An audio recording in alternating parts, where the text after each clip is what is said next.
বাংলার এক সবুজ সুন্দর গ্রামের নাম ছিল সোনাপুর। গ্রামের চারদিকে ছিল ধান ক্ষেত, পুকুর আর বড় বড় গাছ। সেখানে সবাই খুব মিলেমিশে থাকতো। সেই গ্রামে থাকতো রিমন নামে এক ছোট্ট ছেলে। রিমন খুব পরিশ্রমী আর সৎ ছিল।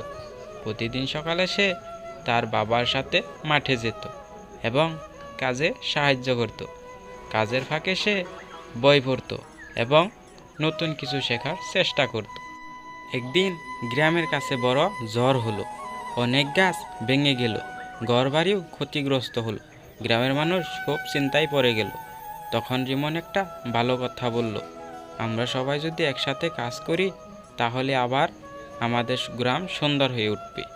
রিমনের কথা শুনে সবাই একসাথে কাজ শুরু করলো। কেউ ঘর মেরামতি করলো, কেউ রাস্তা পরিষ্কার করলো, আবার কেউ গাছ লাগালো।